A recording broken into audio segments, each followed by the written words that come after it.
This is the Law School Show. Welcome to episode 2 of the Law School Show with Rishi and Chris. Rish, man, episode 2. This is really happening. It is. It's our dreams are finally coming to reality. How you feeling? Feeling pretty good. Year 3 is getting underway. I'm trying to wrap my mind around actually being an academic again for 8 months, slowly making the transition out of job into school. Well, yeah, Chris, we're definitely back in University of Ottawa now and looking forward to this last third year before we head back for articling. So without further ado, for our listeners, there are a couple of points we would like to address before we jump into episode 2 of the Law School Show. They're mainly around logistics. As you've seen, we are publishing this podcast on YouTube for now, but slowly we will also start publishing it on Apple iTunes. And once that becomes a reality, we will update the description below with the links so that you can even download those podcasts and listen to them as you're walking from place to place. But for now, they will be available on YouTube. And we'd like to give a sincere apology for any weird audio things that might pop up throughout episode 1 and this episode. We're recording things in a pretty raw state and bringing it to you honest. So going forward, we'll up our technical savvy and get the audio a little bit tighter. But for now, it's doable. But we apologize for any weird noises in your earbuds. And if any one of our listeners actually has experience in this and would like to help out, we would love to have a chat and see if there's anything you can help out with in regards to recording or creating even better intros. So jumping right to today's show, we have actually a very, very exciting show for you today. Chris, you want to speak a bit about the show? Round table, although I think the table was actually square. That is true. We'll call it a rectangle table. So we got 4 people who went through the OCI process last year, all of whom were hired into the Toronto Bay Street market. 2 summer students at Stikeman Elliott, 1 at Denton's and 1 at Miller Thompson. We go through about 120 minutes, no, pardon me, 80 minutes of audio. So pretty long, but feel free to fast forward through to the specific parts that you're looking for information on. What are those parts, Rish? So the way we broke the interview down was in a few parts. It starts off by discussing the application process, whether it's a good idea to attend some of those summer events that take place before the application process. Then it transitions into having a discussion regarding the OCIs, how do you prepare for OCIs, the actual day of OCIs, and what kind of questions you can expect. Then it slowly goes into talking about the call day and how do you schedule during the call day and the things you might expect, leading into discussion regarding the infirm interviews, again, questions you're going to be expecting, and as well having a discussion regarding the social events that also take place during the infirm week. So there's a lot of good content discussed during the podcast, and like Chris mentioned, if you want to fast forward to any one of those sections because those who are relevant to you at that moment, definitely go ahead and do that.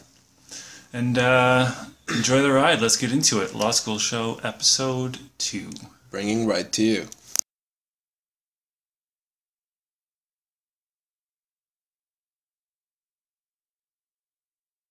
Welcome everybody. Thank you for taking the time to speak with us today about your experiences during the recruitment process for the Toronto OCI as well as the infirm interviews. Before we get started, can we just quickly go around the table and do an introduction for ourselves? We'll start here. Hi, my name is Vanya. I summered at Denton's in Toronto. And I'm Chris. I summered at Stikeman Elliott in Toronto. I'm Gary, and I summered at Miller Thompson in Toronto. And I'm Rishi. I also summered at Stikeman Elliott in Toronto. So the way we're going to break out this roundtable is in 4 different categories. We're going to talk about the application process, the OCI interviews, the call day itself, and the infirm interviews. And along that, we will also be speaking about the different social events that come along with the infirm interviews. So without further ado, let's jump right into the application process itself. So the first question is, and we'll start with Vanya here, Did you attend any firm tours in the summer prior to applying to the different firms last year? And do you actually recommend them? So I didn't attend any firm tours, but I think they're a really good opportunity for students to come in and get a sense of what the firm is like. You'll have an opportunity to do that during infirm week. However, the 3 days that you have is often not enough to really get a good sense of what the firm is like. So if you want to come in to the firms and sort of meet people and get to know them, that'll give you a sense of what the firm is like, and you'll have a better idea going into the OCI process. Same experience for me. I didn't attend any of the actual events. And again, logistically, we're all U-Ottawa students, so I think at that time, many of us were actually in Ottawa while it was going on in Toronto, or maybe in our hometowns if it happens during the summer. But as my experience as a summer student attending those events, I feel like it is a good opportunity just to schmooze a little bit, have some FaceTime with some lawyers, and at least maybe have 2 or 3 meaningful conversations and get a couple business cards. Yeah, for me, I had a different experience. I attended quite a lot of firm tours in Toronto throughout the summer, and I think I found that it helped me because at the time where students are researching about all of the firms and looking on the website and finding it difficult to distinguish the firms because the information might be fairly similar, the firm tour does a good job of kind of introducing you to the firm and putting a face to the firm so you can remember going forward through OCI days. So I think it is a good idea, as everybody's mentioned, to go to the firm tour and introduce yourself and just get a feel for the firm. My experience has been, or was very similar to Gary's.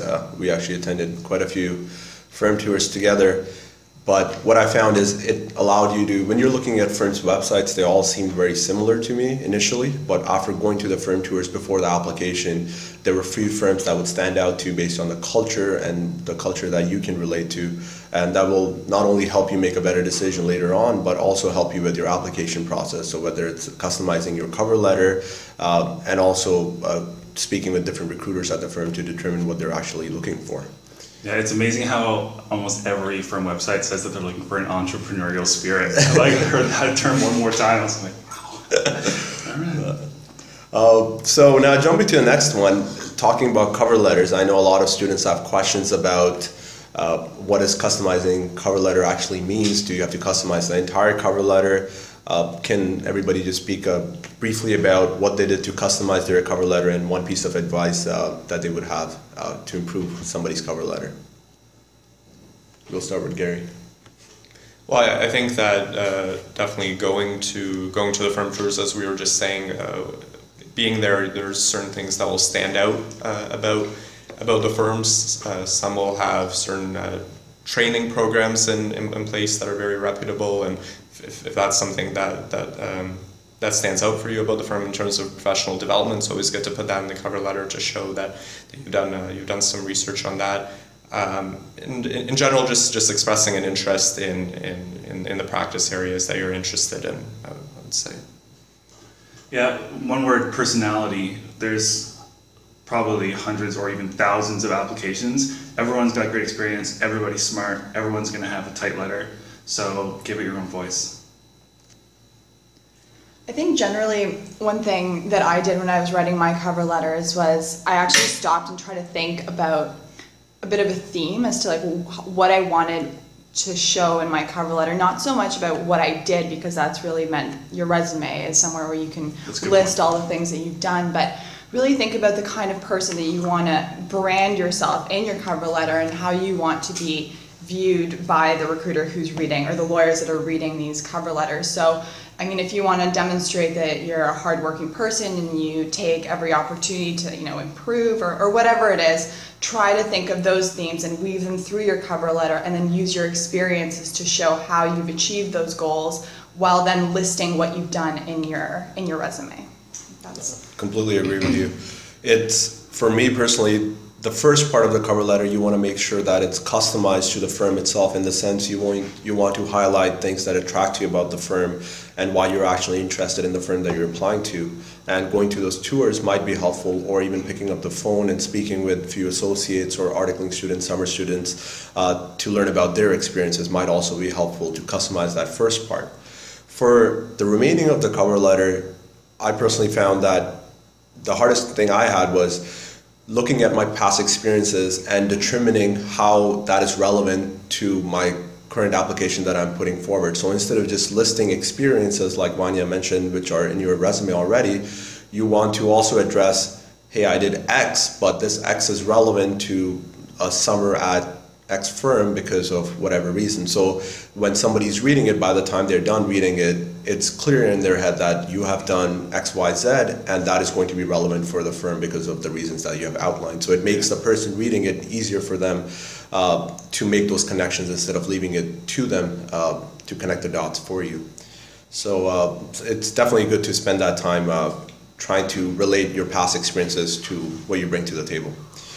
Now, similarly, any advice that you guys might have for resumes, and how do you make your resume stand out from the big pile that a recruiter might have? We'll start with Chris. Resumes are tough because you're bound to what you've actually done. So, I mean, pick the experiences that are the most unique and that actually built real skills. Don't pick the experiences that on their face just seem to be the most prestigious. I have 2 points, I guess, with respect to cover letters and, resumes. The first is, one thing that I did was I tried to use as many descriptive verbs as I could in my resume. So where I was describing, I had a research assistant position, I didn't say things like, oh, I completed this assignment. It was about drafting memos, analyzing legal topics, or whatever the case may be, but use verbs that are descriptive and relate to what you'll be doing in the summer or things that the law firm will find useful. And then my second point is I found it useful to have a pretty large interest section as well. Originally, I thought this wasn't very important and I only had like 2 bullet points, but I found that when I increased it, it gave us something to talk about in the OCI interview and then again in the infirms, and it was a good way to break the ice and just get everyone comfortable if you have experiences that are unique or you've done, interesting things that you want to put in the in the interest section. It'll give you something to talk about. Definitely. And I just want to pick up on one point that Chris mentioned. In regards to everything that's in your resume, make sure it's meaningful in the sense that, say you had joined 4 or 5 different organizations in your undergrad or in law school, but if you were just a member of those organizations and attended meetings, that is not a meaningful experience, and if somebody were to ask you a question on that experience, you would not have a lot to add to it. So only add stuff in your resume which you feel you can have a good discussion with somebody about, because when you're going through the OCI process or the infirms, you'll be surprised as what the interviewer picks up on, and you should have some substance to back that up. So be very careful as to what you put on and have some stories or some background to share about each one of those experiences.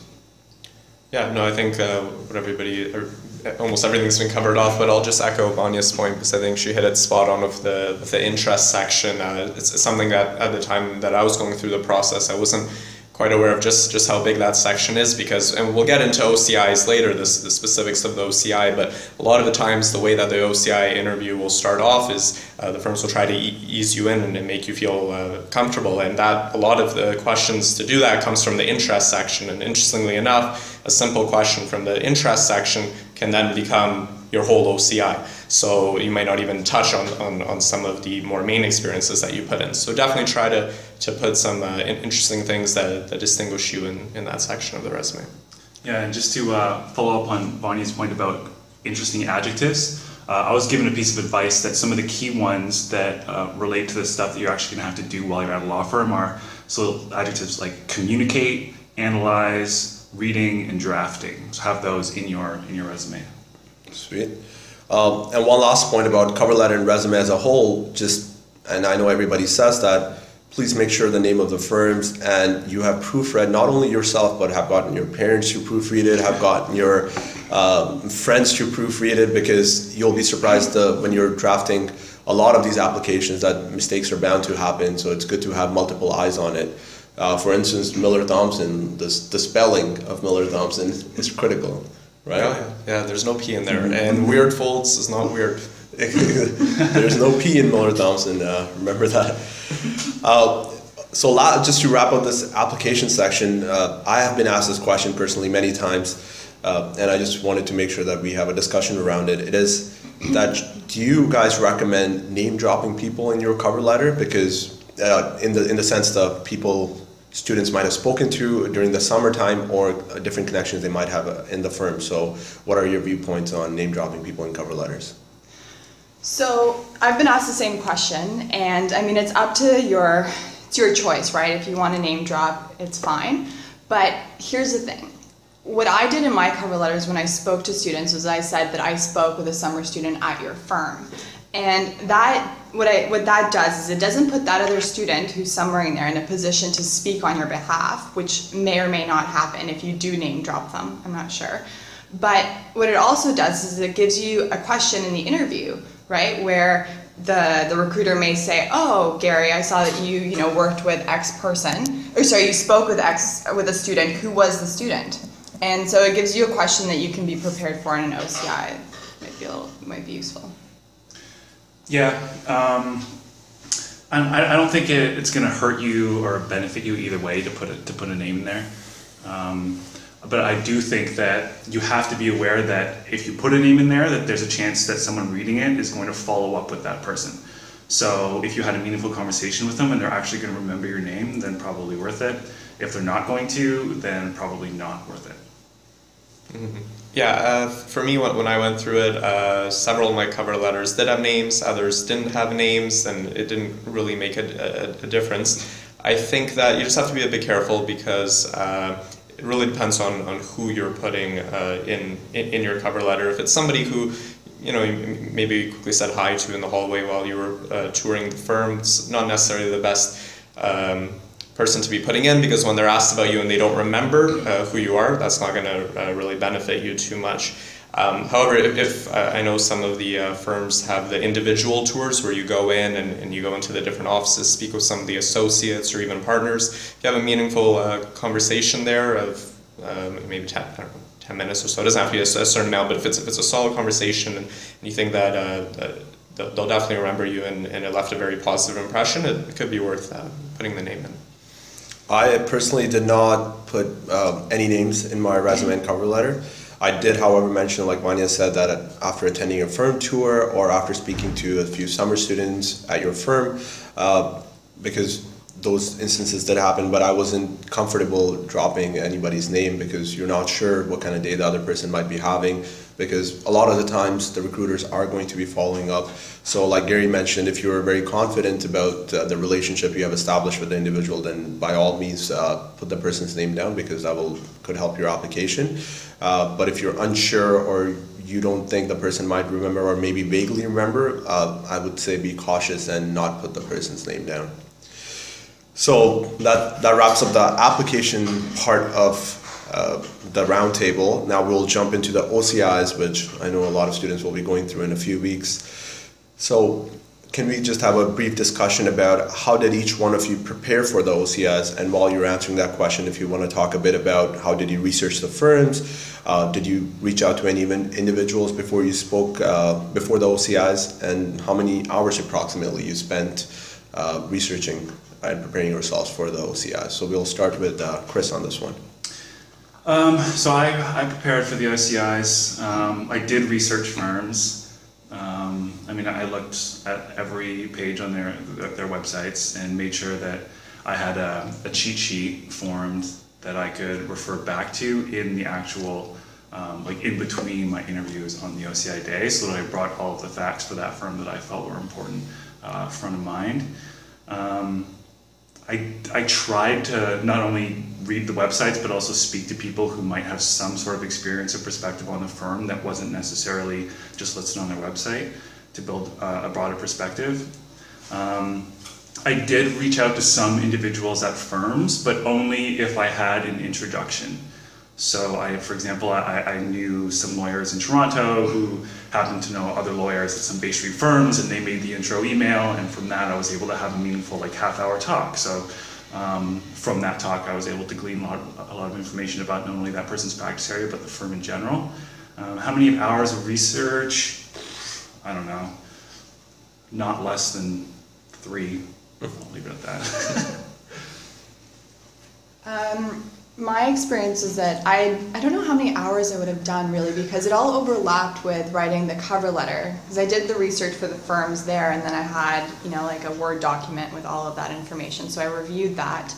I did speak with a couple of students, and that was useful. It was good to just get a sense of, I mean, they might have known the recruiters that were coming in, so it was nice to just get some background information about their experiences in the summer and things to talk about.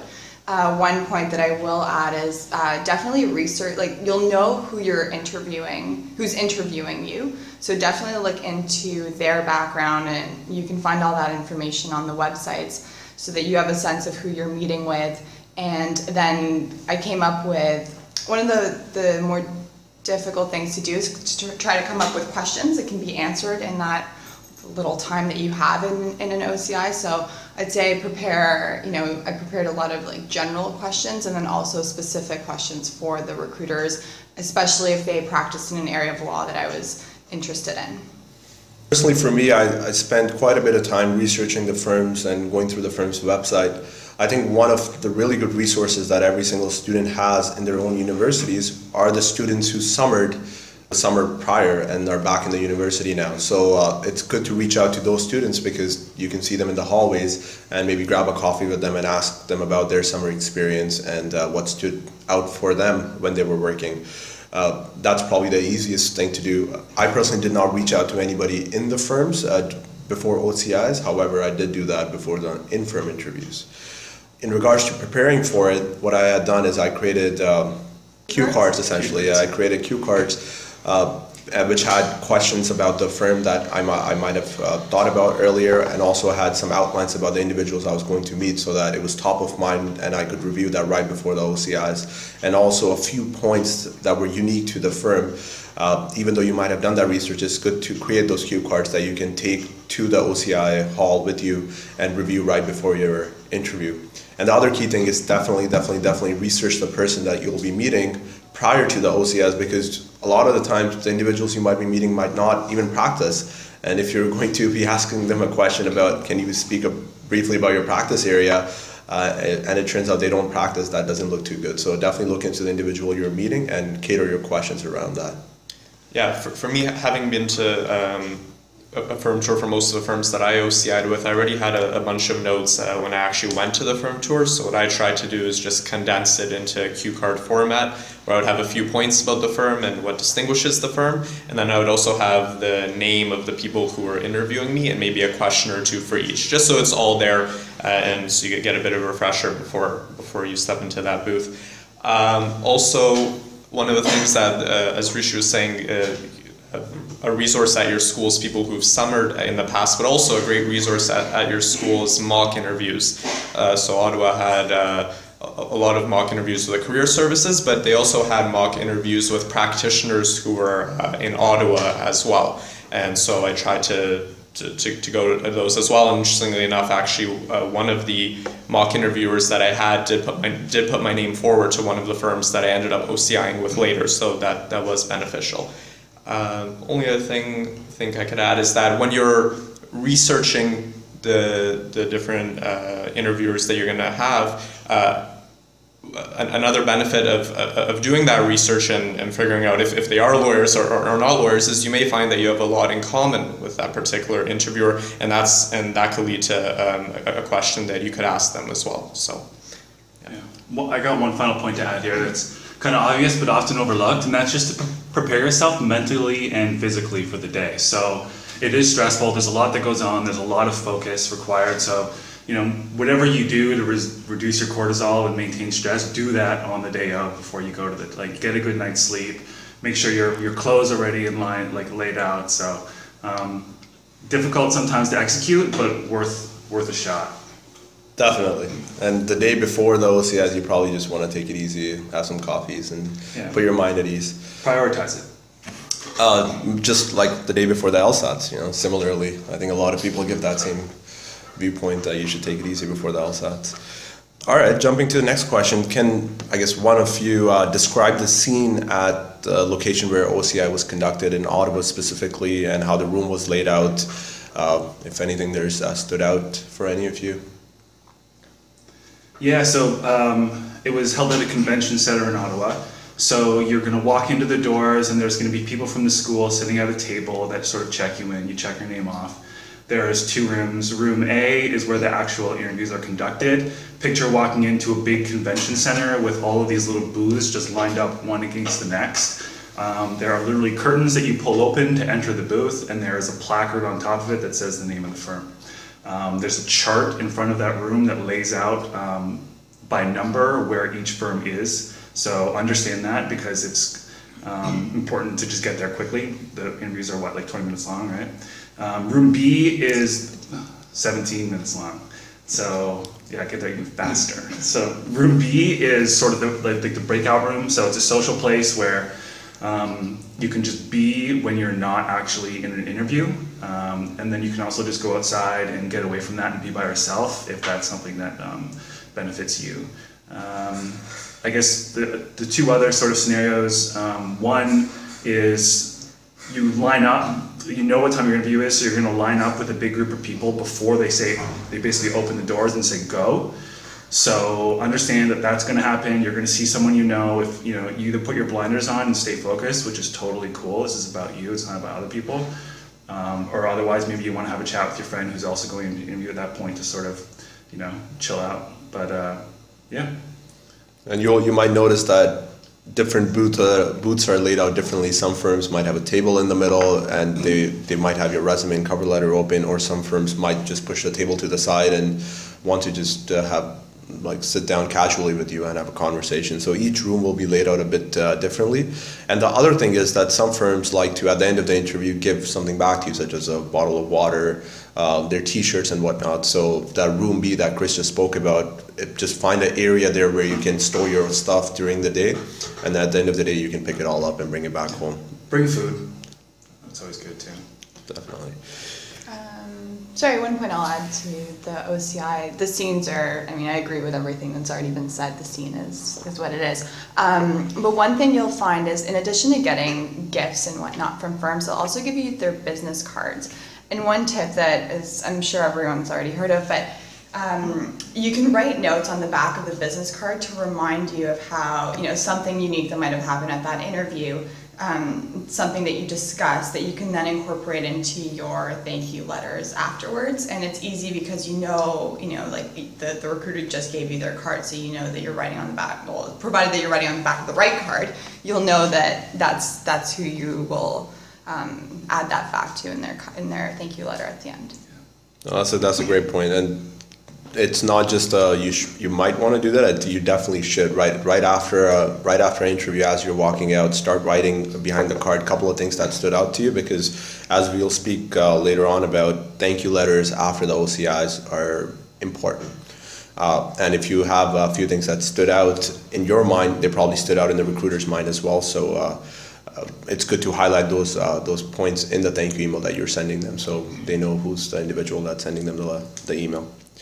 So what tools did each one of you use to stay calm and focused throughout the day? I know we spoke briefly about that, but is there anything special that you did during the day just to make sure that you were focused? I think initially everybody's nervous, definitely for the first OCI or 2 that you have. But I found that as you kind of go through them, it just becomes momentum, and the nerves slowly start to settle. So I'm not sure if it was anything in particular that I did before. I think I would be nervous if I were to do it again for the first couple, but definitely as you go through it and get a feel for how the interviews are going to be conducted and what kind of questions you'll be hearing, many of which over and over and over again, you start settling in and feeling comfortable throughout the day. Yeah. For me, it was my cue cards, healthy food, music, fresh air. Yeah, I think people have different ways everyone has different ways of dealing with stress. I just talk to people in my break time. It made me happy to just talk to my friends, and that way I was happy going into my interviews, and it worked out for me. Yeah, it's critical to make sure that you keep your energy up throughout the day, because the interviewers would have interviewed 20 different candidates throughout the day, and during the afternoon, after the lunchtime, you will notice the energy level kind of decreases. So it's your role as the interviewee to go in and get the energy back in the room. So even though you might be feeling that it's been a long day for you, just push through till that 5 o'clock hits, and go in with a smile and like an upbeat energy, and you will see that actually plays a huge role in the interview.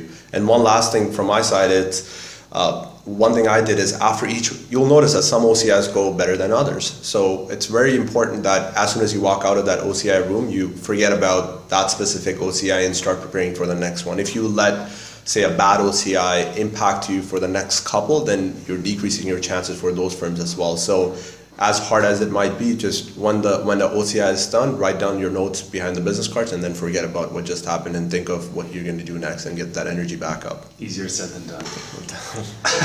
For sure. And with the one point on energy, you'll have a lunchtime, but I found I snacked throughout the day so that I didn't eat a heavy lunch and then was really tired in my interviews in the afternoon. So I just ate all day, and then I was always... Yeah, I know. And I was going to say similar in the lunch break that they had. Definitely try to use that and actually eat during that time, because that's the opportunity to regain that energy, unless you'll be snacking throughout the day. So, or some people just don't get hungry and don't eat till 5:30 like myself, and then at that point you crash.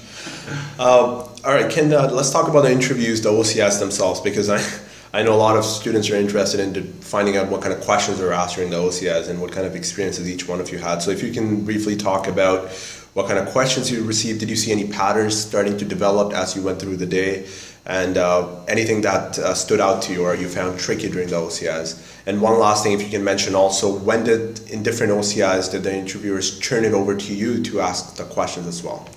So we'll start with Gary on this one. I mean, there's a variety of questions. I think my first question of the whole day was, tell me something that's not on your resume that I should know about you. I thought that was an interesting way to start it off. I also had questions of what were you not asked by other firms. But in general, I think why law school is one that's pretty common. Why are you interested in law is pretty common. Why this firm? I would definitely, and that's where your preparation comes in. What else? In terms of, I'll think of a couple more, but in terms of when it was turned over to me, generally the interviews are 17 minutes in length, and I think with a couple of minutes left, they turn it over, and that gives you enough time to get in a couple of questions, or at least one question, depending on how long the answer is on the interviewer's end. So I found that almost all of the firms that I interviewed with, it was with a couple of minutes left of the OCI. Yeah, I mean, I second all of that. Basically, you're going to get a lot of those fastball questions that are repeated throughout the day. You're going to get the odd curveball. I mean, someone asked me, who do you admire most in the world? And that was probably the most off-putting question that I got all day. But and I think when you do get one of those questions that catches you off guard, acknowledge that it's a good question. Buy yourself 15 seconds with a little bit of useless banter, and then actually give an answer. Like, don't ever not answer something. It's conversational in tone. You don't feel like it's a job interview. You feel like it's a discussion. I think for a couple, I felt like I was talking to my aunt. The body language, the eye contact. You gotta remember, these are like human resources experts, so they know how to make you feel comfortable, and for the most part, it's their goal to make you feel comfortable. So enjoy that fact, and just enjoy the day. Like, it's about you. It's about your career and your development. I agree with everything that's been said.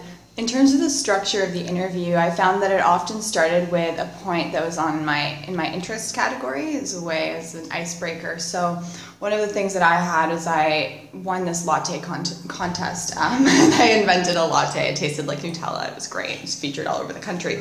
Anyway, random fact like that I included in my interest section.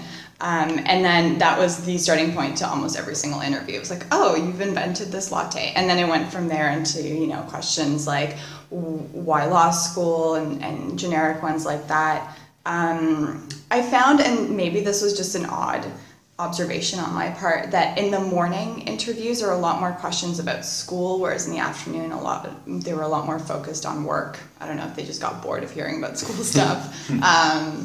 So yeah, that's about it. So we're going to be taking a break now and having this latte, which we just found out about. No, I'm joking. For me personally, I found that the interviews, there was no set standard for each of the OCIs. They were different based on the firms you were speaking with. For instance, there were few firms that focused solely on my professional experience, and there were few that talked mainly just about interest. And there was one OCI which I had where I spent 17 minutes talking about my sister's engagement. It just kind of came up in the first minute of the interview because they had asked me what I had done the summer prior, and then we ended up talking about the engagement for the remainder of the time, and I didn't even get a chance to ask a question. So all that to say that you have to be prepared to speak about essentially anything that's in your resume, because it's very likely they might pick up a very minute point in your resume and ask you a lot of details about it. Another example is in Ottawa we have our first year mood competition, and a lot of us have that in our resume. And I got asked about the mood, but not only just about the mood problem itself, but also what was our strategy going into the mood itself, and how did we lay out our argument. So having that kind of depth about the mood itself was useful. Otherwise, I would have just blanked out. So anything that you have in your resume, make sure you can back it up and keep those interest section exciting so that it can get the conversation started. In regards to when it was turned over to me, it was also diverse. There were many times it was turned over to me when there were a couple of minutes left, but there were also a few times when it was turned over to me when, say, 8 minutes into the interview. So I had a lot of time to ask questions. And that not necessarily is a bad sign if that happens, because a lot of those firms did give me infirm interviews afterwards. So don't get put off as soon as if they turn it over to you quickly. It might just be that they have gotten everything that they need to get out, and they just want to make sure that you have enough chance to ask questions as well. So just because it gets turned over to you at 8 minutes, I know initially I was very hesitant that, oh my God, it's going really badly, but it necessarily wasn't a bad sign. So anybody else, anything to add on the questions or the OCI's interviews itself? I think also just one thing I would add is if you state a very specific interest in a practice area of law that you like to work in, you may be asked why and what's led you to this particular practice area. Have you had experience in it? Why are you interested? So for me, in my cover letter, I was very specific with certain practice areas that I wanted, and that came up a lot in my OCIs of why that practice area? What do you know about it? And if you are going to do that, make sure that the firm actually has a practice area in that field and not just one lawyer. I'll add one more point to preparing for OCIs and just OCIs generally. One of the best things you can do is to annotate your resume. And by that I mean come up with a story for everything that you have listed in your resume, so that if someone asks you about your experience, you already have prepared some kind of description of what that is, and you've thought through the question. So annotating is, I found personally, to be very useful. So now I know we have spoken about different parts of the OCI process, but if you just had to give one piece of key advice for people going through OCIs, what would it be? And we'll start with Chris. Make your story. So why in the past, like what happened in the past that's led you to be sitting in that chair, and how do you see the next X years playing out going forward? Aside from annotating your resume, I just say try to be yourself and realize that these are just people, and it's a process, and it's awkward and can be, kind of scary, but if you just relax, take a deep breath and do it, you'll be fine. Yeah, I would also echo that and say be yourself, and for the reasons that Vanya mentioned, also because if you end up working at whatever firm you end up working at, they hired you based on that person that you were, and so you want to be yourself and not somebody who you're not, because otherwise it won't be a very enjoyable summer experience. And from my side, you will notice that the OCI is not a typical job interview that you might have had in the past. It is indeed a conversation about a variety of things to find connection between the interviewer as well as yourself. So being yourself, like it has been mentioned already, is critical, and also just enjoy the process. If you are taking it very, very seriously during the OCI itself, you might not give the best answers, and it might not, the OCI might not flow as it's supposed to. So go with the flow during the OCI process. Definitely put in the work prior and then take the process seriously. But during the OCIs, have a good conversation with the interviewer and see if you can find some common connections. Also, in this similar theme, let's talk about one thing that you would recommend not to do during the OCI day itself or the interview, or any funny stories you might have had. Well, I think it's about first impressions. So the energy you give out and the answers you give, they resonate a little bit more loudly with the person that's interviewing you than what you might think, because you just know them cold because you know yourself. So my advice is don't be negative. I would say just be careful with jokes, any sort of jokes. It wasn't an experience that I had myself, but just through other people I know. It's a very careful line that you want to balance between making any sort of joke that might offend somebody, and so try to just be respectful of the interviewers who are interviewing you. Yeah, I mean, you guys have pretty much covered everything. One thing, you don't want to forget to send thank you emails. I guess that's after the OCIs. They're really important. They demonstrate to the firm that you're still interested. So, and they kind of keep you in the pool of applicants. So it's really important to send thank you emails. That's one thing I would make sure you do at the end of the day. From my side, it would be that even before the OCI, they make sure, as it was mentioned before, that you're well prepared. So whether it's clothes, making sure you have ties, shirts, everything's ironed and ready to go the day of. You have the food ready, whatever snacks you might want to take, pens and whatnot. So all of that is set up the day prior. So on the day of when you wake up, it's a very smooth day. You take a cab, make sure you line up the cab the day before as well, and take it to the convention center. So because if you're running around the morning of, then the first few OCIs might not go the way you intend to. So don't not prepare. Pretty much. All right, so that wraps up our OCI discussion. Now we will go into the process that happens after OCI, which is the call day. And that is when the firms call you and let you know that they would like to invite you for the infirms, as well as they will try to line up some social events such as a reception, dinners, lunches, and whatnot. So if you guys can briefly talk about how your call day went, or if anything unexpected happened that you were not looking forward to on the call day itself. So we'll start with Gary on this one.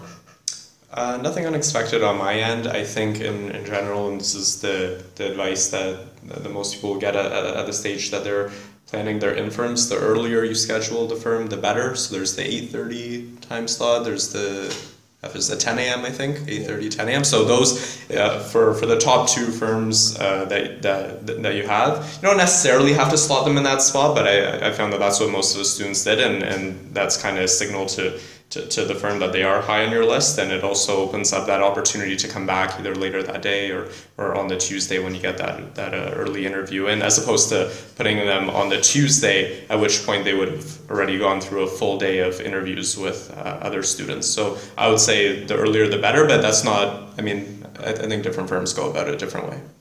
I think any time on Monday is good, but I mean, you want to schedule the firms that you're really interested on the Monday, and as long as you put them in on the Monday, I don't think it matters as much, because preferences change through the process. And I mean, things, I'm trying to think of unexpected things. I had a call from a firm that told me they wanted me in at 8, and I was like, the way that it worked out was that, like, that wasn't necessarily the order that I would have gone with, but because they offered it, I took it, and then the rest of my day changed. But I mean, it works out. Yeah, I think it happens quick on call day. So, and I mean, like the calls come in quickly and sort of all at the same time. So just have your logistics set up. Like have a pen, have paper, have a calendar open, have your system to manage like call waiting or like your answering machine. So are you going to answer a call or not? Just know what your actions are going to be and stick to them.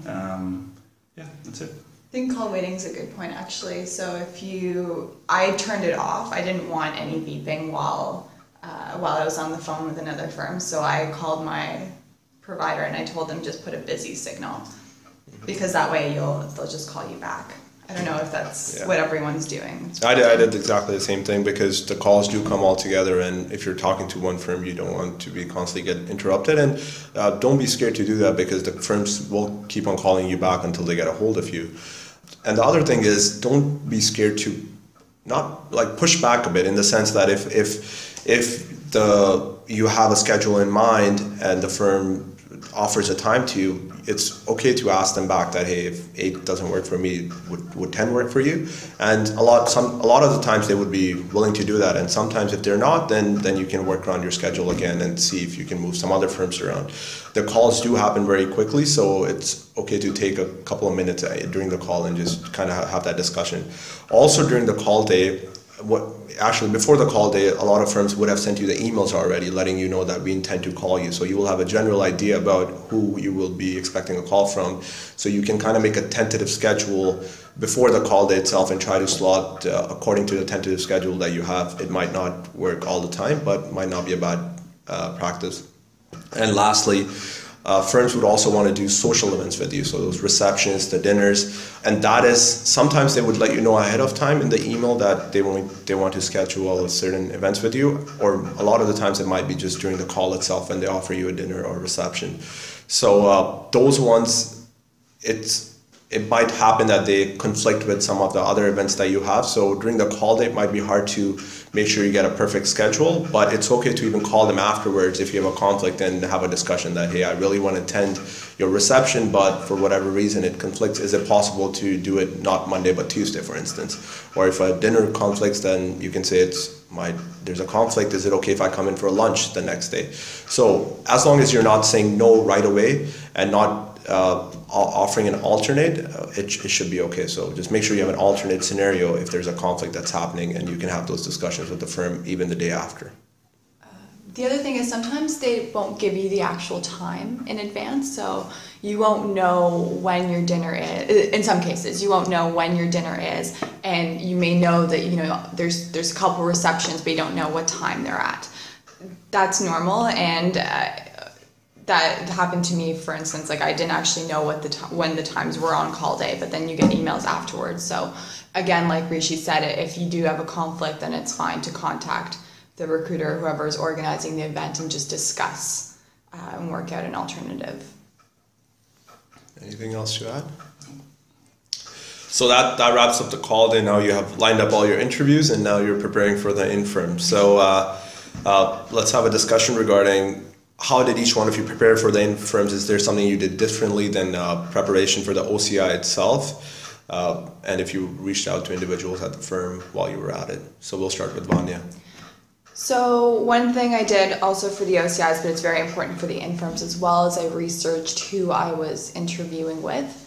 In some cases, often I found there were people who practice in an area of law that I had indicated somewhere that I was interested in. So in some cases, it turned out that the person that was interviewing me had written articles on the subject. So in some cases, I went into even further, I researched further and read some of the articles that they'd written, so that I had a sense of what their practice area was like.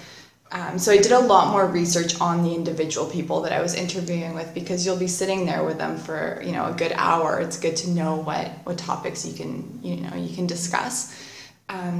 So I think that is one thing I did differently.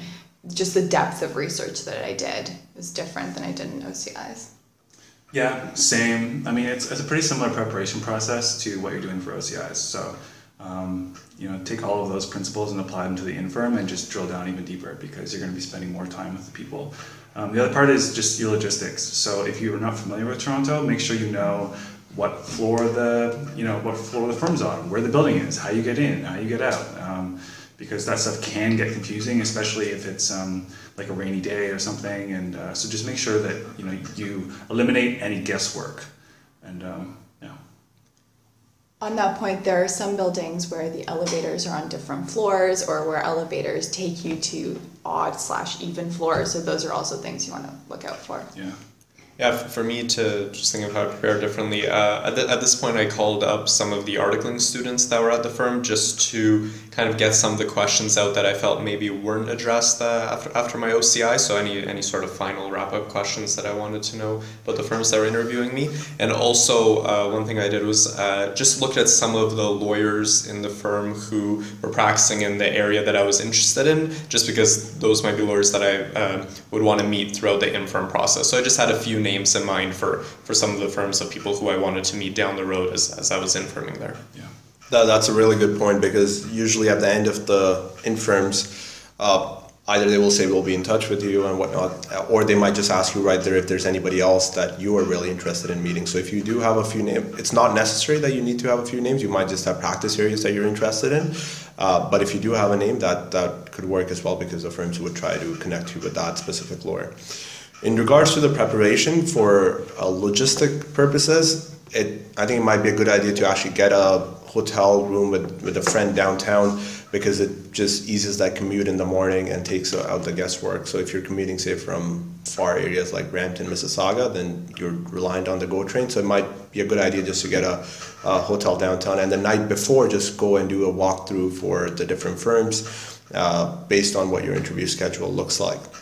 In regards to preparation for the interview itself, I also reached out to a few articling students before the infirm process just to learn more about their experiences and learn about the different practice areas in the firm. Also, one thing that's different in infirm and OCIs is the number of questions you are expected to ask. So in OCI, it goes by very quickly and you probably can only get in a couple questions. But during the infirm, most likely you'll be having a discussion for 40-45 minutes with a given lawyer.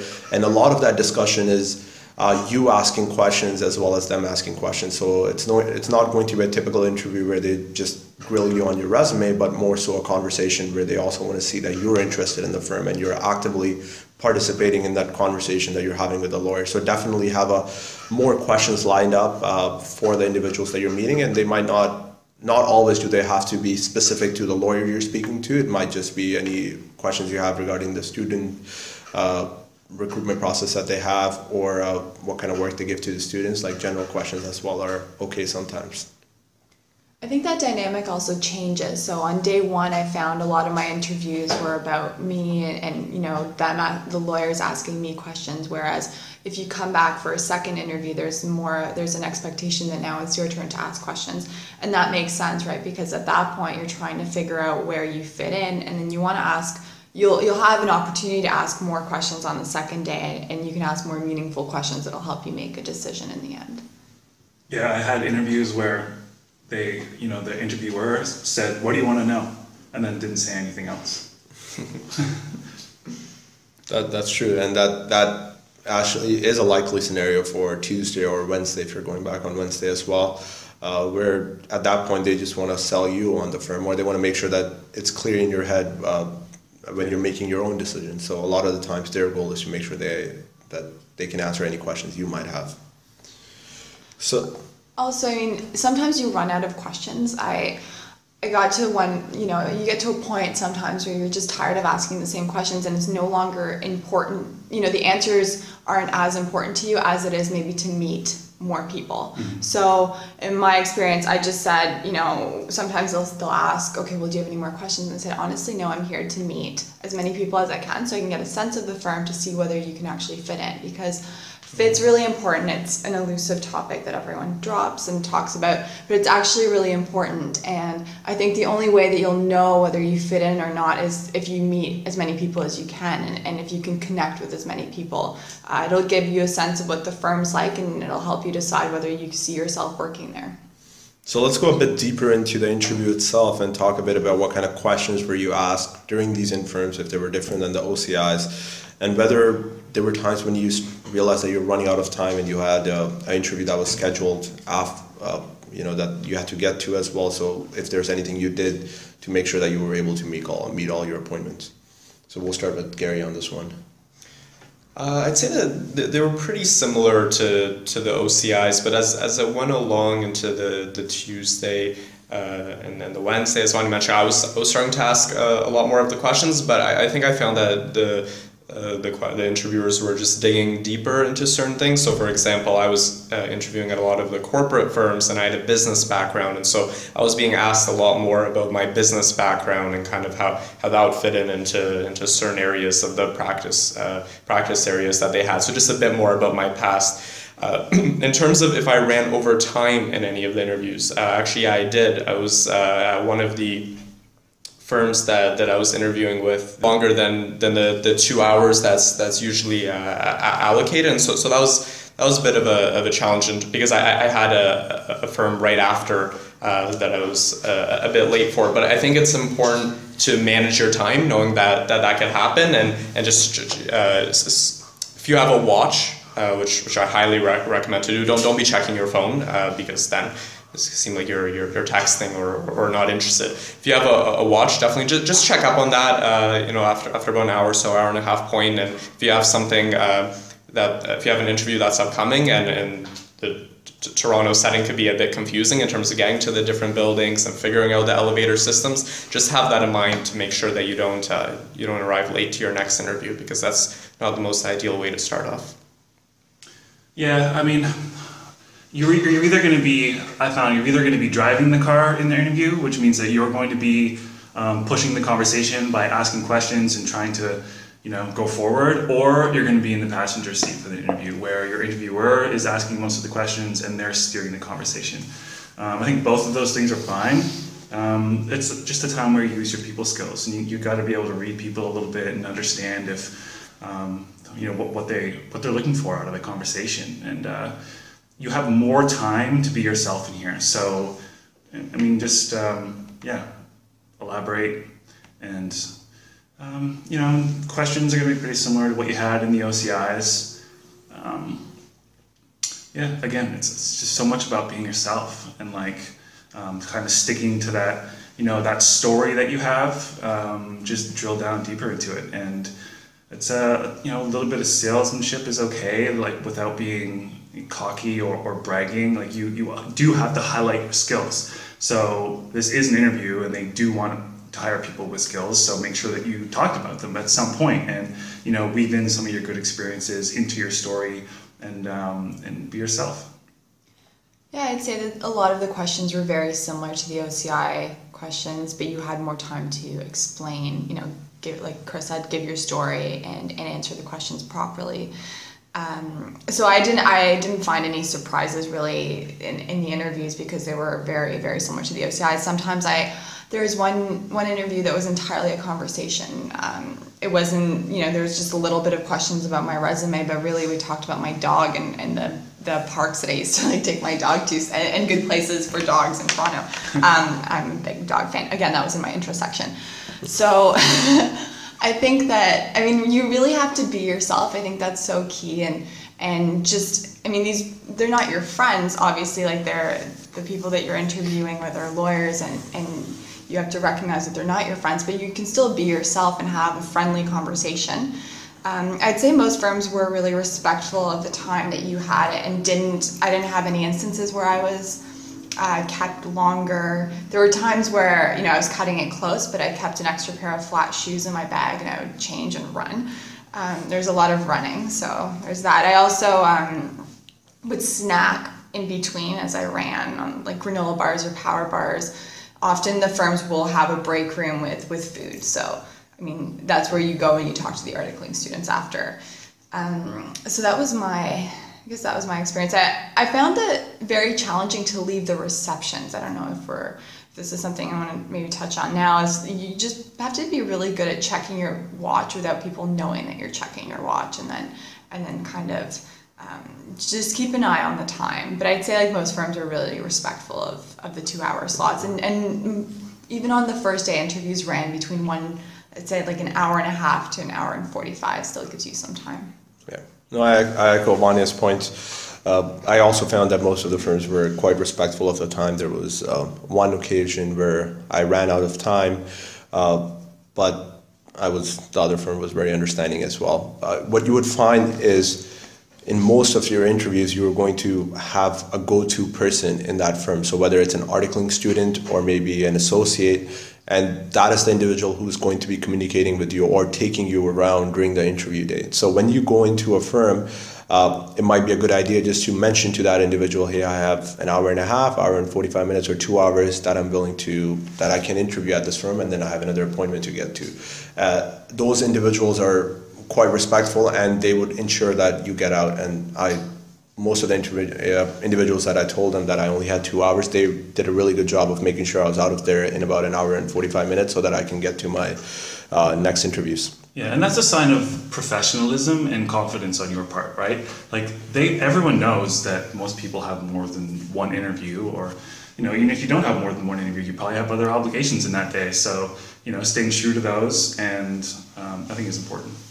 And then, sure, yeah, go ahead. I just want to echo what Rishi said in terms of giving whoever is touring you around or taking you to the different offices a bit of a time frame from which you'll likely be dealing with. Not only does it show professionalism, as Chris said, but it also really helps you relax, knowing that somebody is kind of looking out for the time for you as well, and that when you reach that time, whether it be an hour and a half or hour 45 minutes, they'll kind of signal to whatever lawyer you're interviewing with that it's kind of time for you to move on to your next destination. So definitely, I would highly recommend to do that.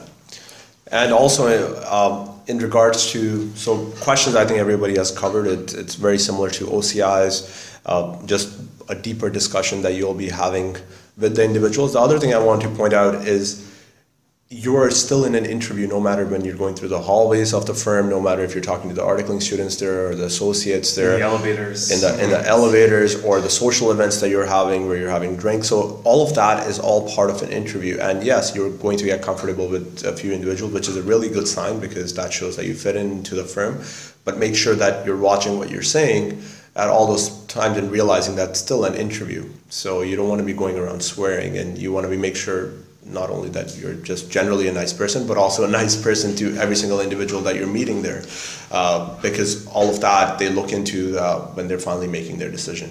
That includes other students. I just want to point out as well, I think that sometimes we're so concerned with the lawyers, but I mean, all the social events are an opportunity to observe how you interact with other students. So I think, I mean, I'm sure everyone's very nice, but I think it's important to be courteous and nice to other students going through the process, because that's something that recruiters and I think lawyers will be looking out for as well. Yep. So did all of you guys send thank you emails, and to who did you send these thank you emails to during the infirm process? Yes, not to every lawyer. Sometimes I would send like the same email to 2 or 3 people. I think it's one of those things that you're not going to really gain any points by sending the emails, but you could lose points by not. I guess I'd echo the same tip I gave for OCIs, is when I got business cards from the people I was interviewing with, I put a little point on the back about something that we had discussed or something that came up in the interview. You'll probably meet a lot of people, especially at the social events, and there is by no means an obligation to email everybody. But I would definitely email the people that you've interviewed with just to thank them for their time, and maybe include a point of something that came up in the interview, so that it make you a little bit more memorable. I'm not sure that it's one of those things like in OCIs where it can take you out, but I think it's just respectful to say thank you for taking the time to interview me. I echo what Vanya just said. I don't think it's essential to send emails to every single person you meet in a reception and whatnot, but definitely I would recommend sending thank you emails to each of the individuals that you interviewed with, and you spend 30-40 minutes talking.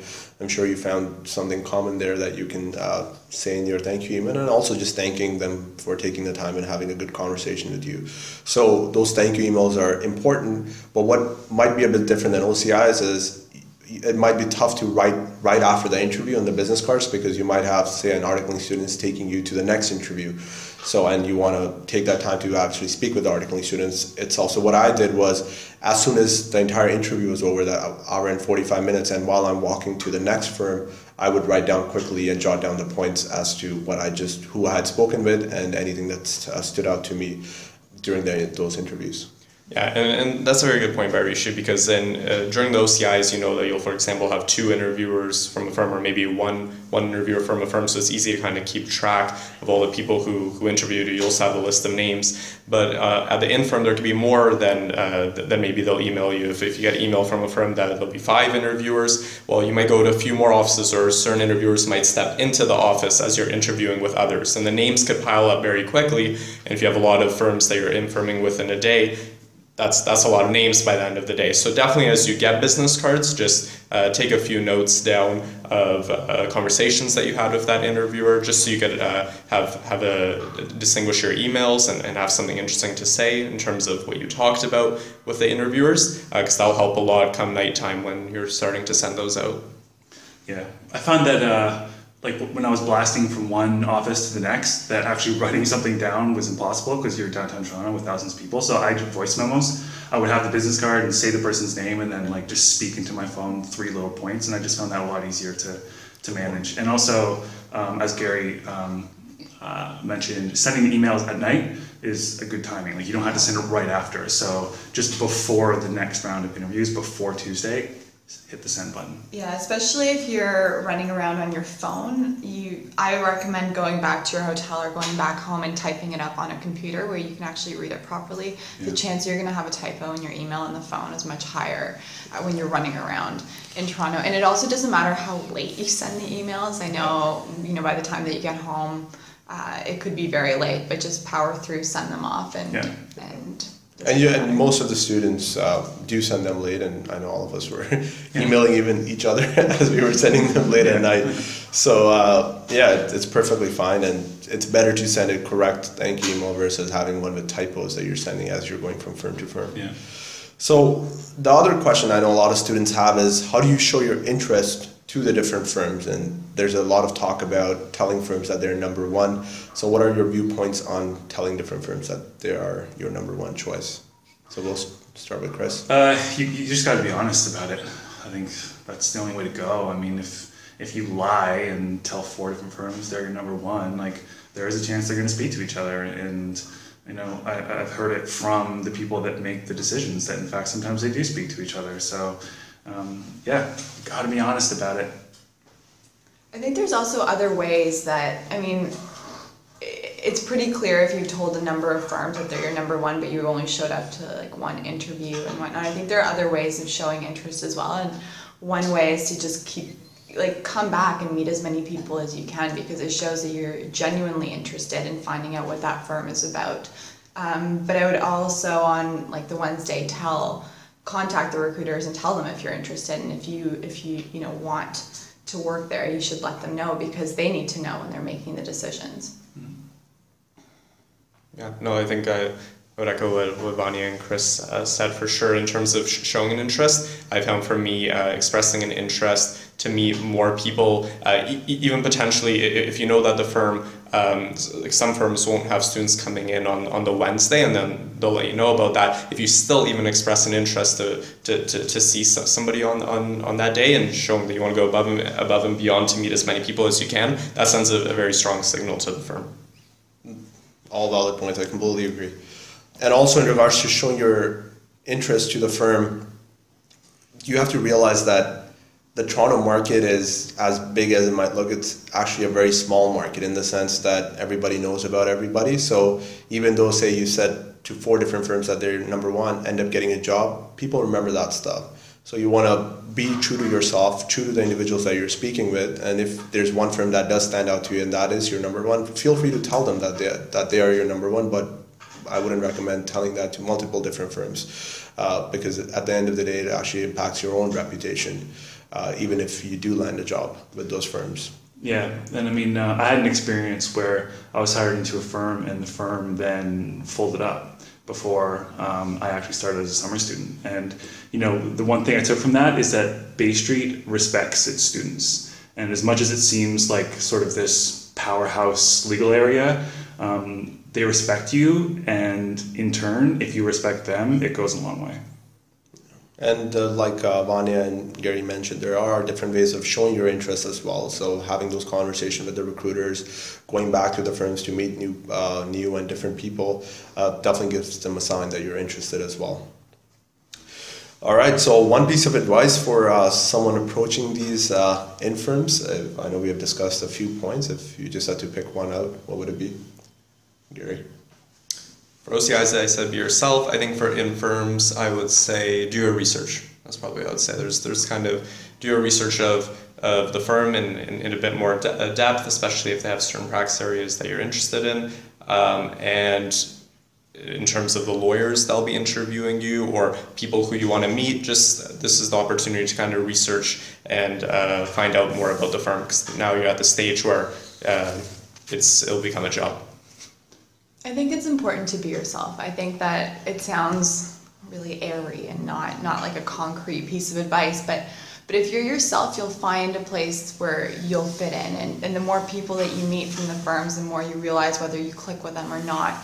Because if you're pretending to be somebody that you're not, and even if you do get hired back, you won't fit in at that firm. And I think that it's really important to try to meet as many people as you can, because they'll give you a sense of what the firm is about, and it'll tell you whether it's somewhere that you want to work. And also being yourself means that you'll be friendly and I mean approachable in the interviews, because you're not putting, like, you're being yourself, so you're not putting on an act, and it's more comfortable, and being comfortable translates into a good interview. Yeah. My advice is detach from the outcome. Enjoy the process. Neediness is not a desirable trait, and if you are going through those interviews needing a job, they're going to smell that. And I think I would say that, like I said in OCI, that keep your energy up during that one day, but you will realize in infirms it gets even tougher, because not only do you have interviews during the day, you have a reception right after, you probably have a dinner, and then you have to send your thank you emails, and very easily it turns into 2 a.m., 3 a.m. Next morning you have to get up again at 7 a.m. So by the time Wednesday hits, it's very easy to feel just drained and no idea what's going on. But just keep that smile on your face, keep your energy high, and like everybody has said, enjoy the process, because you can't really control the outcome, so just control the process and control yourself when you're going through it.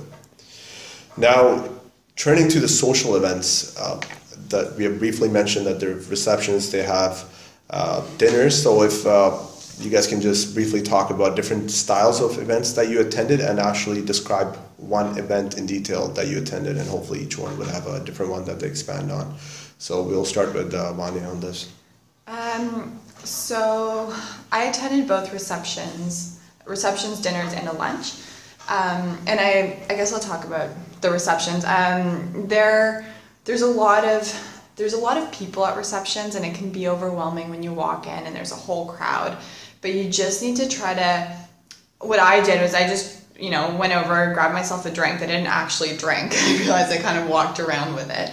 And I just jumped into a group of students that were talking, students and a couple lawyers, and listened to the conversation, interacted with the lawyers. But what I try to do is that I try to find people who are on the student committee and just at least meet them. I think it's important to know, and that goes back to doing your research. Every firm, most firms I imagine, would list who's on their student committee, and the lawyers. And then you can find the lawyers and read their bios and know what they'll look like, so that when you go to these receptions, you can talk to someone on the student committee, because that's really important.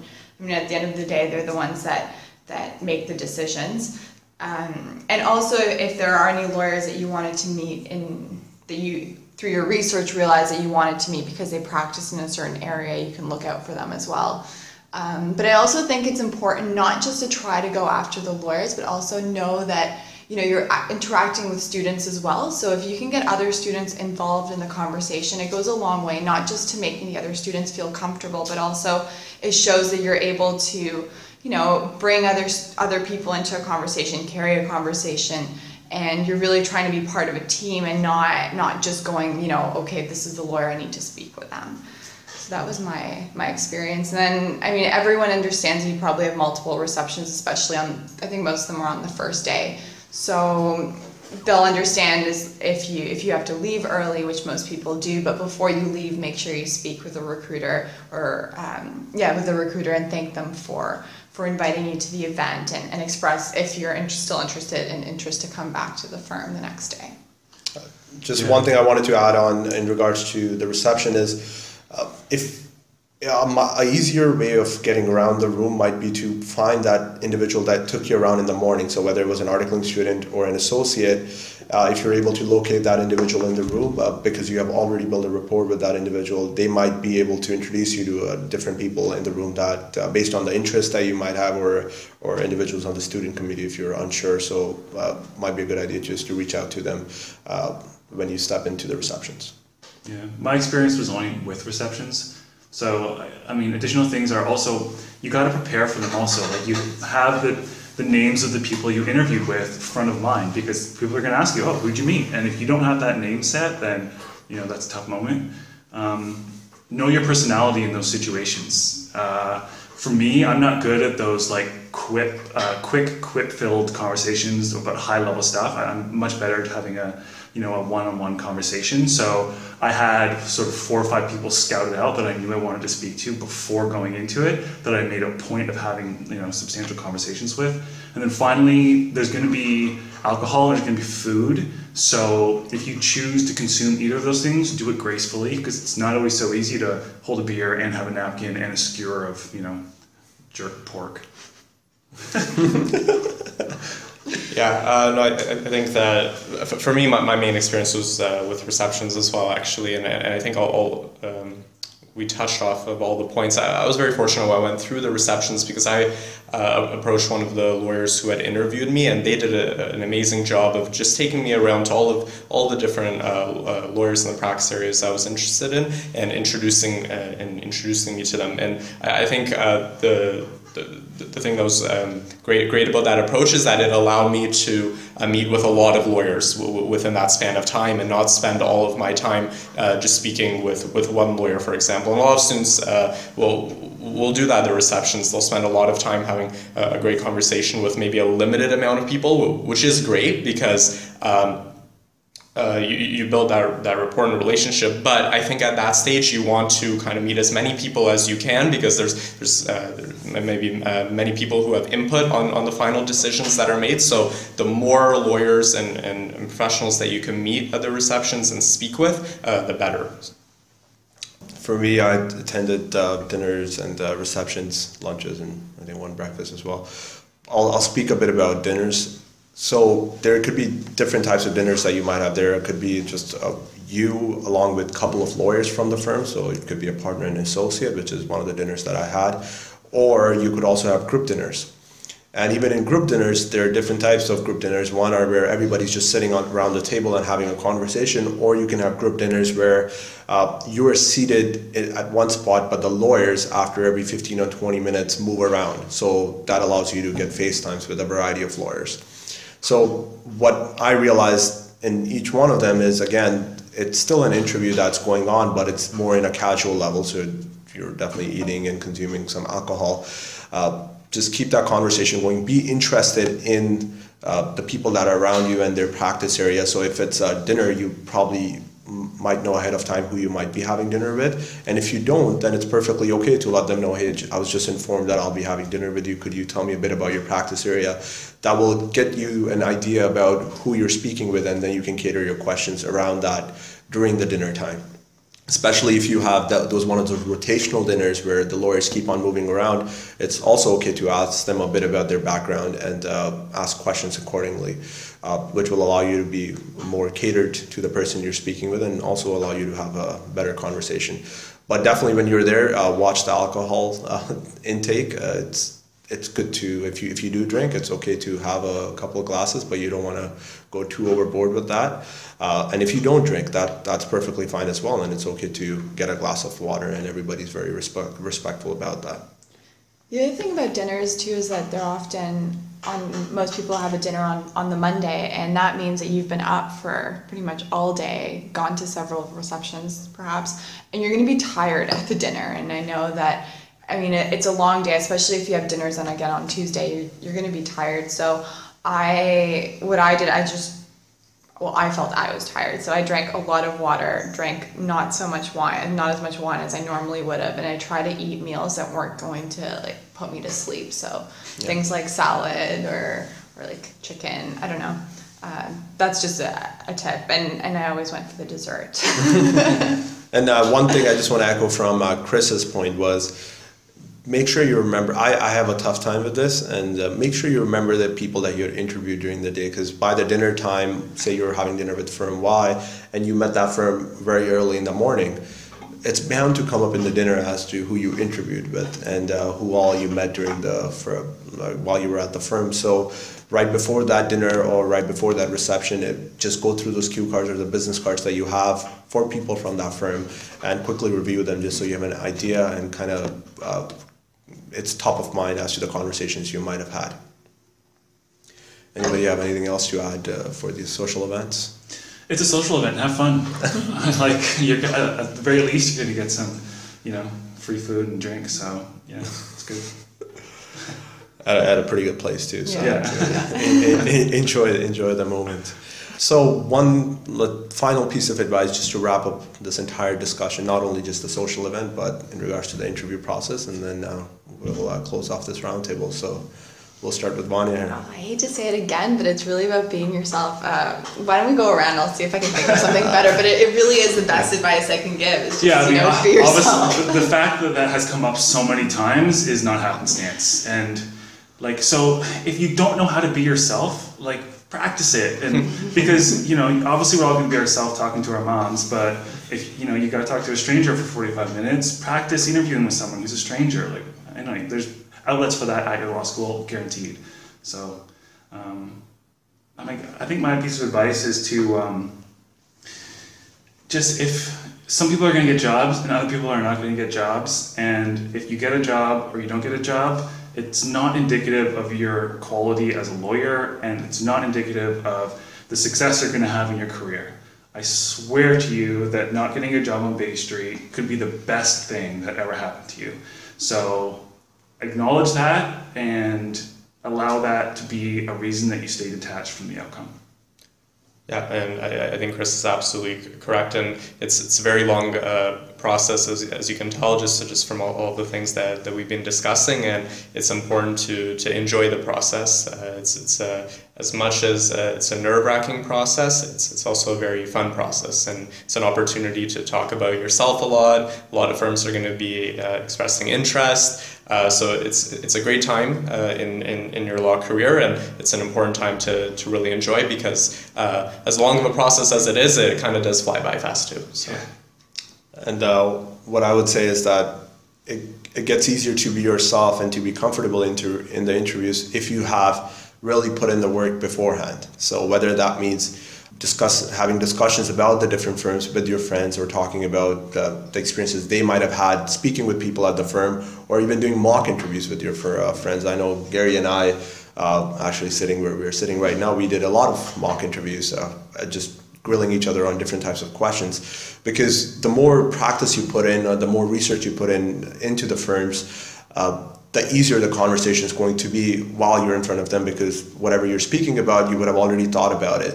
So if it's the first time you're thinking of an answer when somebody's asking you that question in an interview, you might not have the best answer for it. But if you've already thought about it beforehand and you kind of have an idea of what are the things you want to hit, that question might be just the one that you hit home, right? So put in the work beforehand, take the process seriously in regards to the work you're putting in, but at the same time have fun and be yourself while you're in the interviews.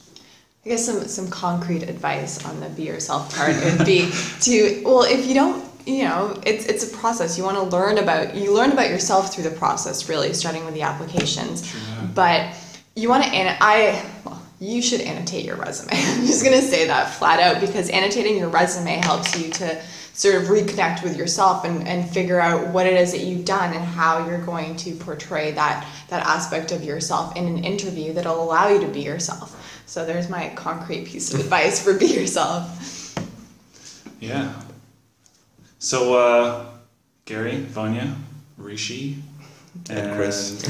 I'm Chris. This is great, and we really appreciate you guys being here. And I think that we went pretty long on this, but it was all valuable information. So yeah, how's everyone feeling? Gary? Great. Vanya? That's great. Nice. Rish? Ready for my next class? This is the Law School Show.